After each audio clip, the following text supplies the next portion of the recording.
Welcome to Shorty SuperCoach and welcome to another player profile. Going to get stuck into Chad Wingard in a minute as I sit here on my couch on Australia Day. And how good is this? The Poms, 5 for 36, just restoring a bit of natural order in the white ball game. That's what we like to see. But let's talk a little bit of football. And Chaddy Wingard, the more I looked at this selection, the more I like it. Chad Wingard, born to be a superstar, born for the big stage.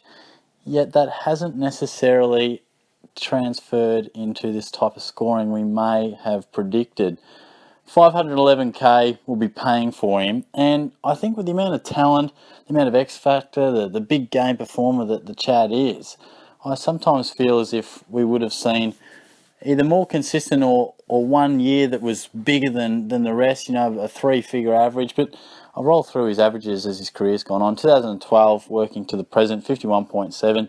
Then bang, 98.6 in 2013, just his second season, huge. Then back to 79.9, 97.8, 80.8, and 93. So quite up and down in terms of the year-on-year averages. Now, he's 24 years old, 126 games.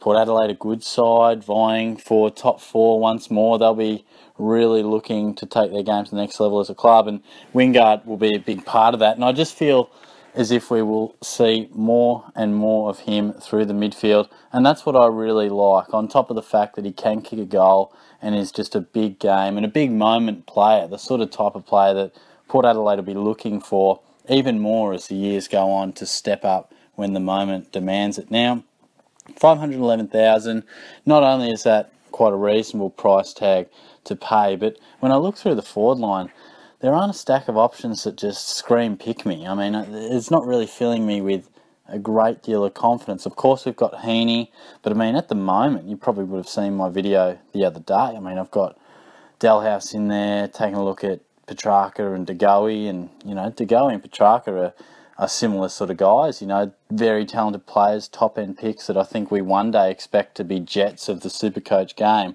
Whether it'll be next year, we'll have to wait and see. And that's been the case with Chad, you know. After 2013, you would have sworn he would just average 90s upon 90s and moved into the hundreds by now, but we haven't seen it. I mean, remember that showdown, 2013, 5 goals, 151 SuperCoach points, you know, that really announced to the world that this man is a superstar and is going to be a bloke who tears many a game apart for years to come. And while we've seen some really good seasons and some extremely good games, you know, a 97.8 average is nothing to sneeze at. And he had some really good scores last year, but we haven't seen that 100 average, and there has been some inconsistencies. Now, why is that? You know, some trouble with his body at times. I know he missed a couple of matches here and there with an ankle trouble, and earlier around rounds 9 and 10, he missed out a little bit post-bye, I think it was. You know, just a couple of, not quite 22-game seasons, I guess. I think he's played 18 and 18 the past 2 seasons. But more to the point, I think, is juggling where we feel he'll always end up, and that's a midfielder that is capable of going forward. Just juggling that transition with how Port Adelaide sets up and how it's all going to work. I think at times we've seen him play predominantly forward, and his average has been hurt. We've seen him sometimes play a mixture, and it can be difficult playing a mixture of roles. I mean, sometimes if you're not in absolute great form, you can find yourself in no man's land. You know, you're neither here nor there.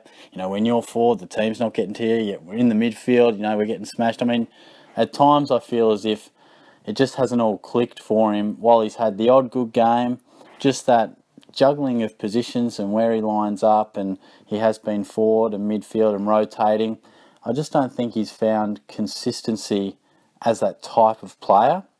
And I think we'll see him play a lot more midfield time. Of course, Port Adelaide have recruited pretty heavy. You know, they've got Rockcliffe, they've got Motlop, they've got Watts and those likes, who will also go into the midfield as well. But I think Wingard offers something as a midfielder that a lot of those guys can't, and that's genuine match-winning X factor. You know, he's got that class, he uses confidence, and I think that's where you want those type of players who have those attributes. I think you want them in the midfield. Now, of course, he can go forward and turn a game, but more often than not, if you've got a player capable of doing that, and they've got a reasonably good forward line anyway, Port Adelaide, I think they're going to want that talent and that give me the ball, give me the moment mentality. I think they want that around the stoppage. So I feel as if Wingard will have a career best season. It takes a while to build up that tank, you know. He's played 126 games and, you know, you never know. I mean, maybe it's just taking him a little bit longer to fully get that tank to run through the midfield. I'm not exactly sure, but that could be a factor as well. But even though last year, year on year, was his third highest averaging season, it was his number one in terms of averages in disposals, 22.2. Certainly plenty more room to go in terms of winning the ball, but that was his highest disposal average per season. 3.3 tackles, also his number one, and clearances 3.7, quite clearly his best average per season. So they are all stats that suggest to a guy working towards a full-time midfield role, and just the nature of who he is, we will still see goals, even if it's through the midfield. He's the sort of guy who will spend his time forward anyway and be dangerous. But if you want to talk percentages, I think if you look at, say, a couple of years back and then take it year on year working towards next, I think we'll see that percentage of midfield time only go up and that forward line time go down. So you could probably see a 70-30 split, 80-20 split, depending how it all goes next season. And I'm not going to try and put an absolute figure on where he's been in the past. Oh, nearly another wicket. So I was just watching the cricket there. Just didn't drop. Morgan just